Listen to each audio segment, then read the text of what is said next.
ভাই আমার অনেকের কর্নার সোফা ভালো লাগে না, এল শেপ দরকার। জি ভাই, এল শেপ সোফা আছে ভাই। আচ্ছা, এল শেপ রয়েছে, এই যে একটা কালার আছে, এই যে দুইটা কালারের মধ্যে। জি আচ্ছা, এল শেপ এটা তিনজন বসতে কয় সিটের পারবেন, হবে? একজন শুইতে পারবেন, একজন শুইতে পারবেন, তিনজন বসতে পারবেন। প্রাইস দিচ্ছি 24,000 টাকা। 24,000 টাকা এটা? হ্যাঁ, আচ্ছা, কালার যে কোনো কালার করে নিতে পারবে।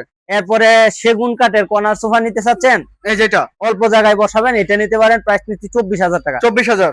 এরপরে 18,000 টাকায় সেগুন কাঠের 2 to 1 5 সিটের জর্না সুট ভেলভেট কাপড়ে 18,000 টাকায় মাত্র 18,000 আচ্ছা। টাকা। বাংলাদেশের যে কোনো জায়গা থেকে ভিডিও স্ক্রিনে দেওয়া নাম্বারে যোগাযোগ করে অর্ডার ফাইনাল করতে পারবেন। মাশাআল্লাহ। এরপরে ডাবল হাতা 2 to 1 5 সিটের দেখেন ভাই, কালারটা কিন্তু কাঠালি কালার, লাইট কালার। আচ্ছা। এটা প্রাইস নিচ্ছি মাত্র 22,000 টাকা। বাংলাদেশের যে কোনো জায়গা থেকে অর্ডার করতে পারবেন। বইটা হাতা 2 to 1 5 সিট ভাই, কথা নয়, আমরা কাজে বিশ্বাস করি। অবশ্যই। এটা আপনি নিয়ে 10 বছর ব্যবহার করে কিছু করতে পারবেন না। প্রাইস নিচ্ছি মাত্র 24,000 টাকা। 24,000 টাকা। আচ্ছা, আরো কিছু ডিজাইন রয়েছে, ভিডিও স্ক্রিনে দেওয়া নাম্বারে যোগাযোগ। একটু লোকেশনটা শেয়ার করুন ভাই আমাদের শোরুমে আসার ঠিকানা হচ্ছে ঢাকা উত্তর আজমপুর থেকে পূর্ব দিকে মাজার রোড, ভাইবান মার্কেট আমাদের শোরুমটা। অথবা ভিডিও স্ক্রিনে দেওয়া নাম্বারে যোগাযোগ করলে বিস্তারিত বলে দেবেন ইনশাআল্লাহ।